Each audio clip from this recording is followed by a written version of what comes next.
Good morning, Vietnam. Your brain manifests the reality for you, and it is a part of creating the reality, the collective reality. They say it is a liquid crystal. It's a liquid crystal. Some scientific people who shifted to spirituality, they will put the brain in this tree of life, the Kabbalistic tree of life. They will put it on number 9. Number 9 just before, just up the number 10, which is the manifestation. So it is the last step to the physical manifestation is the brain. They will put it in number 9, and they will put also other stuffs there. They will put the nucleus of the cell. The nucleus of the cell apparently also, so the stuffs manifest there. The information from the immaterial enter the material realm, and it manifests all these stuffs that they try to quantify by some technology. But it is, in fact, it is already manifested from the immaterial world. So they will put also the nucleus of the cell into this number 9 on the tree of the Kabbalistic tree. On this number 9 also you will find water. Water also is kind of liquid crystal, where stuff manifests, where the life manifests stuff. Well, the trees will manifest other forms of matter into the water, and the energy of the sun. The trees are creating the matter. They are making the atoms appear, different atoms, then different molecules, and every tree built his own matter. So they are not like they are not playing puzzle from the earth or something by taking from the earth, but they are manifesting the matter. Next time you see a tree, see it as what it is. So a lot of scientific, they say it's not the earth that make the plants, it's the plant that make the earth. Okay, so the nucleus is also in number 9. The moon also, they put it there for some reason. We are not going to talk a lot about it. And the heart, for example, is put higher in number 6. It is put up. When you see the tree of life, they will put it on number 6. So yes, the brain is like this place where you decide what to do, what to manifest. Okay, our brain has been hacked a long time ago, so we are pretty much using it to run programs of control, and also our small ego, which has been created by the trauma, by the filthy look of the adults judging you, measuring you in school and everything. Yes, so he's running this small ego. The cosmic ego is what we need, not the small ego that has been built by the culture and by the trauma. So he's running programs, an operating system actually, put in our head, which is the linear materialistic program. He's running this, and this started very, very powerful when they started to shift from religions, the program of religions, and to the program of science, the false science, the materialistic science.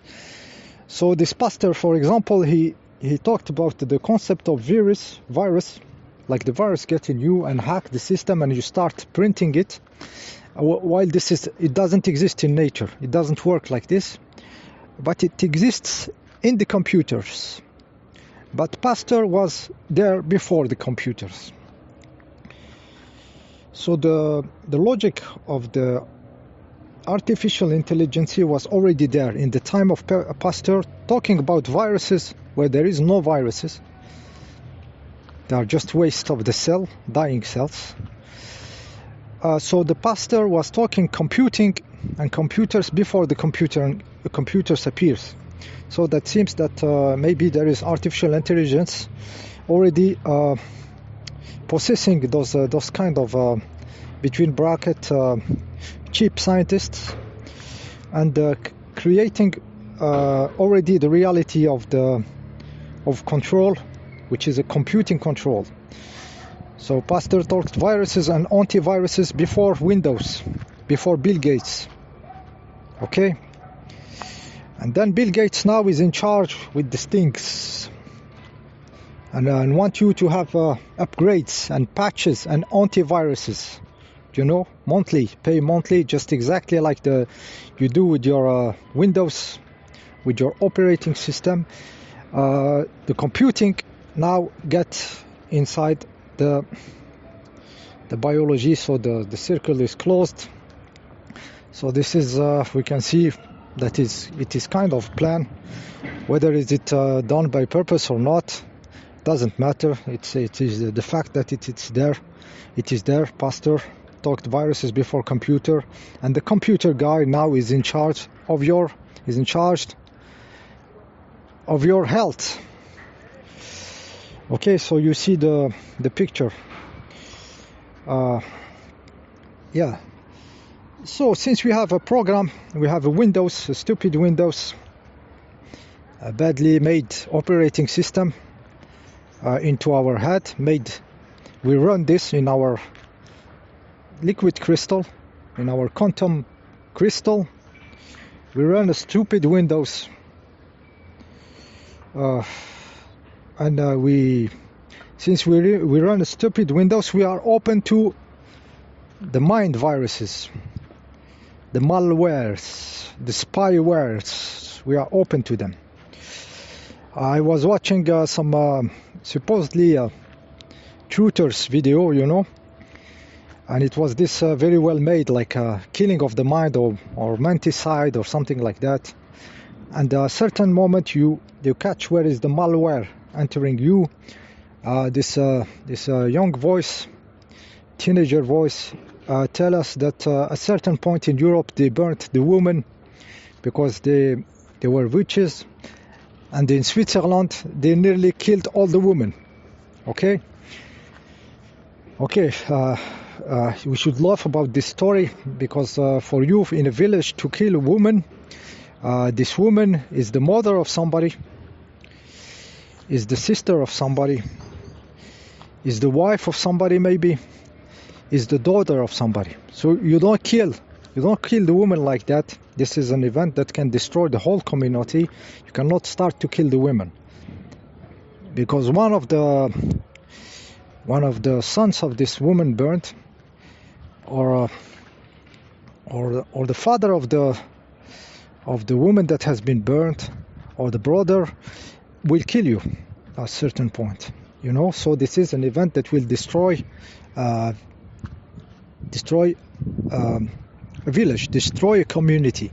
So this is the malware that this Twitter video, for example, push into our operating system, our stupid operating system, that our beautiful liquid crystal, quantum liquid crystal can do everything, but he's running this stupidity. So he gets open to this malware and he participates of creating this because he believes it is possible, because you believe it in reality, and you start feeding this behavior that this humanity can act like this, so it will act like this. So they use our creative power by putting those malware. As long as you don't reject an information like this, your liquid crystal make it happen in a different form. Maybe now they will start to genocide the children with some stinks or something, or sterilizing the people, because our liquid crystal, allow it to happen, you know. So this is actually where the game is happening. It's happening it is very close to you. You cannot believe how much it is close to you, you know. So can we free this liquid crystal and connect it with everything, really, with non-dualistic, and do the real stuff, what we can do, and not being trapped into this smallness and feeding exactly and creating what we don't want. So this is the question we should ask ourselves. So there is no technique. I am tracking all the subtitling over the reality, all the stuff that my liquid crystal think it is possible, and by thinking it's possible and acquiescing, actually make them happen. So instead of creating my own reality and connecting with the universe and doing incredible stuff, I am stuck into the smallness by these truthers pushing rat poison and pushing programs. So the programs are everywhere. They are for the sheep. They are for the awakened, for the new agers, for everybody, for the spiritual, for the religious people. When you free your liquid crystal, your beautiful tool, there is nothing there. There is the connection with the everything, you know, in a non-dualistic mode. So it's not an idea, it's not stuff. It's a physical happening. It's a very factual, real, quantic shift, you know. So it happens, and you're wow. That's different, you know. It's like the first time you keep your bicycle on two wheels when you are a kid, and you discover this feeling of this bicycle being able to go on two wheels. This is the kind of beauty you feel when you have it. So it's not something that there is a way to do. Every tools you have under your hand, use it. You know, the tool that works today will be outdated tomorrow. It will not work. The tool that works for somebody will not work for anybody, for somebody else. Of course, because we are not machines. You know, we are life. You know, so there is no trick. It will not happen by building a structure. It is by undoing those false structure, those parasitic programs that we let ourselves under for thousands of years. Yeah, so the moment you free yourself, there is this magical moment, and you have a different life, you know. And if enough beings have their power back, have what they are back to themselves, the reality will totally change. And it is now checking the time. Yeah. So now it is happening. So the consciousness is always moving forward, and it doesn't rely on artificial stuff, on techniques and everything. So nobody can stop it. But the opposite forces, the forces of the control of the past, they all rely on tricks, you know, rely on hacking you, on technology polluting you, on blah blah, on lying tricks. So they are into the effort for surviving, you know. But the rising, the quantum shifts, the quantic shift, it's not with effort, you know. It's just a shift. It's mostly about letting go of the false, you know. So it's somehow nothing can stop this. At the end, it's unstoppable. Okay, and it's a magical moment. Every quantum shift you have, every quantic shift you have in your brain, it's a magical moment. It's you throw them by one by one, the viruses, the malwares, the spywares, and then you throw the whole operating system, and then you have this emptiness, and you operate in a free mode, in the language of the universe itself. It's non-dualistic, guys. It's another way of being. Approaching the 15 minutes. Thank you for listening. See you next time.